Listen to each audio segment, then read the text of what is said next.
কিছু সংখ্যক নারী পুরুষ নিজেদের প্রবল আত্মমর্যাদাবোধের কারণে এ নোংরামি থেকে নিজেদেরকে বিরত রাখতেন। এছাড়া স্বাধীন নারীদের অবস্থা দাসীদের তুলনায় অনেক ভালো ছিল।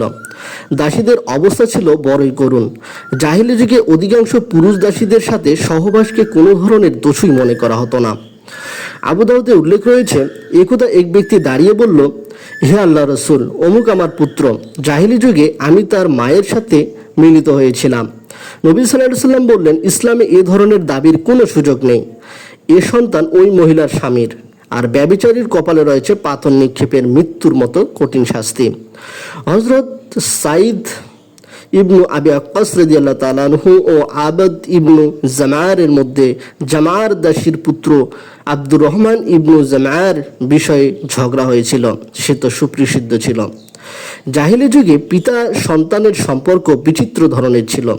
কোনো পিতা তো বলতো, সন্তান তো আমার কলিজার টুকরা। পক্ষান্তরে কোনো পিতা অপমানে কন্যা সন্তানকে জীবিত মাটিতে পুত্রিত করত।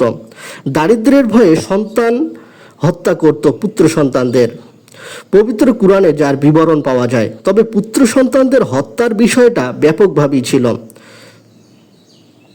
তা বিশ্বাস করাও কঠিন ছিল, কারণ শত্রুর উপর শক্তি প্রদর্শনের জন্য জনবল অতীব গুরুত্বপূর্ণ বিষয় ছিল সে সময়। তখন সে প্রায় সময় যুদ্ধ লেগেই থাকত। যতদূর জানা যায়, সহোদর ভাইদের মধ্যাকার সম্পর্ক চাচাতো ভাইদের সাথে এবং গোত্রের অন্যান্য লোকদের সাথে তার সুসম্পর্ক বজায় রেখে চলত। গোত্রীয় একতা যাতে বিনষ্ট না হয় সেদিকে তারা যথেষ্ট গুরুত্বারোপ করত। কেননা বহু গোত্রে বিভক্ত ও গোত্রে গোত্রে রেশারেশি ক্লিষ্ট আরব সমাজের গোত্রীয় ঐক্যের সুদীর বন্ধনের উপরেই টিকে থাকত।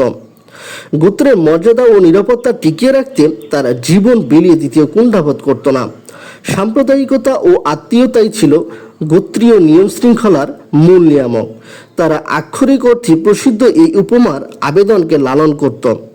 তুমি তোমার ভাইকে সাহায্য করো, চাই সে অত্যাচারী হোক বা অত্যাচারিত হোক।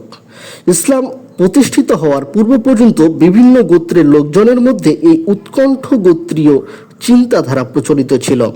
তবে ইসলাম সে সকল ধারণা মূলোৎপাটন করেছে। অত্যাচারী ও অত্যাচারিত উভয়কে সাহায্য করার বিধান ইসলাম আমাদেরকে দিয়েছে। অত্যাচারিতকে সাহায্য করার অর্থ হলো তাকে অন্যায় ও অনাচার থেকে বিরত রাখা। তবে মান মর্যাদা ও নেতৃত্ব কর্তৃত্বের ক্ষেত্রে একে অপরের চেয়ে অগ্রসর হওয়ার বাসনা পূরণ করতে গিয়েই অনেক সময় নিজেদের মধ্যে তারা যুদ্ধে জড়িয়ে পড়ত। বেজে উঠত গৃহযুদ্ধের দামামা।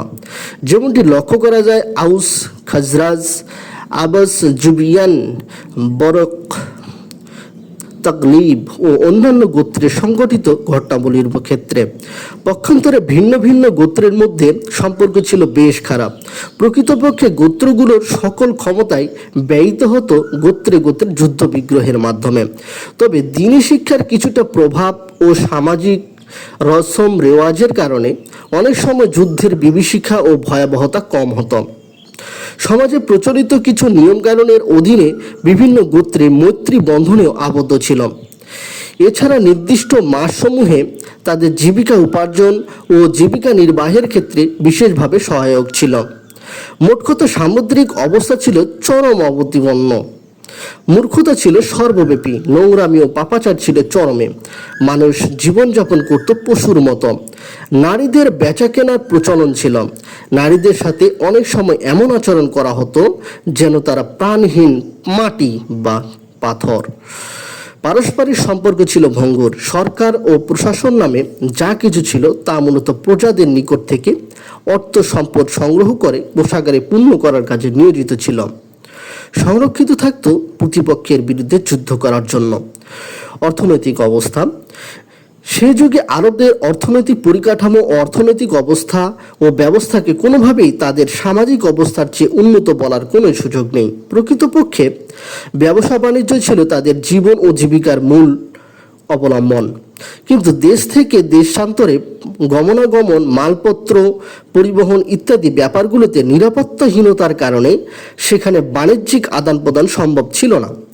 অবশ্য হারাম মাসগুলোতে তারা কিছুটা নির্ভয়ে নির্বিঘ্নে ব্যবসা বাণিজ্য করতে পারত। এ কারণে জানা যায় হারাম মাসগুলোতে আরবের বিখ্যাত বাজার উকাজ, জিল মোয়াজ, জি মাজিন্না প্রভৃতি মেলাগুলো বসত। শিল্পক্ষেত্রে তারা ছিল বিশ্বের অন্যান্য সকল দেশ থেকে অনেক পিছনে। কাপড় বুনন, চামড়া পাকা করা ইত্যাদি যেসব শিল্পের খবর পাওয়া যায় সেসবের অধিকাংশ ছিল প্রতিবেশী দেশ ইয়ামেনে, সিরিয়া, হীরা, ইরাকে। তবে আরবে কিছুটা ক্ষেত খামার ও ফসল উৎপাদনের কাজ চলত। সমগ্র আরবে নারীরা সুতা কাটার কাজ করত, কিন্তু যুদ্ধ বিগ্রহের কারণে সুতা কাটার উপকরণ ছিল দুর্লভ। দারিদ্রতা তাদেরকে ব্যাপকভাবে গ্রাস করে নিয়েছিল।